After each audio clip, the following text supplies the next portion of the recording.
द्या। हे बघा 3 तासात अनिल देशमुख तुमच्या सगळ्या ऑडिओ क्लिप व्हायरल करू हा शब्द आहे आमचा। इथूनच सुरुवात झाली आणि म्हणून पेन ड्राईव्हची वाट बघत होतो। अनिल देशमुखांच्या समोर आली ही काय हरकत नाही, ऐकवला तर ऐका तुम्ही पण। मार्च महिन्याच्या 2020 मध्ये एक डॉक्टर माझ्याकडे आले होते जे आमचे फॅमिली फ्रेंड आहेत।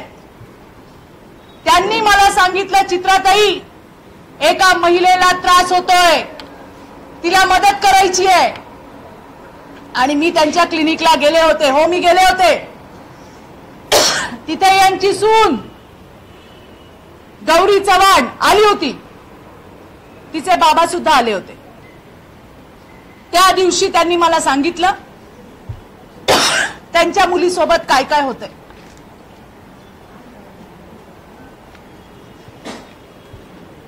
तिच्यावरती गलिच्छ आरोप, या आता होत्या ना पेन ड्राईव्ह वाल्या ताई, त्यांना मुलगा हवा होता, मुलगा। हिला पहिली मुलगी आहे, दुसरी मुलगी प्रीमॅच्युअर होती, तिची डेथ झाली आणि डॉक्टरने सांगितलं आता हिला मूल होऊ शकत नाही। हे मी नाही सांगितलंय, त्या गौरीनी सांगितलंय। आणि त्याच्यानंतर तिचा छळ चालू झाला। हे त्या माय म्हणजे तिच्या वडिलांनी आणि त्या पोरीनी मला रडत सांगितलं कशा पद्धतीने शिवीगाळ होते, कशा पद्धतीने मारहाण होते। एवढंच नाही, या विद्वान बाईच्या धाकट्या मुलाने वहिनी म्हणजे आई म्हणतो अशा वहिनीवरती हात टाकला, तिचा विनयभंग केला।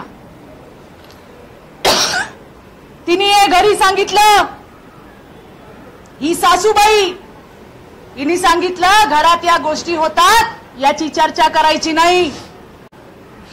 घराबाहेर काढलं। 2 दिवसांनी वडिलांना घेऊन गेली, वडिलांना मारहाण केली, सुनेला मारहाण केली। पोलीस स्टेशनला गेले, पोलिसांनी हाकलून दिलं, कारण गौरीची सासू कोणी साधी बाई नव्हती, ती शरद पवारांच्या राष्ट्रवादी काँग्रेस पार्टीची आमदार होती, महिलांची अध्यक्ष होती।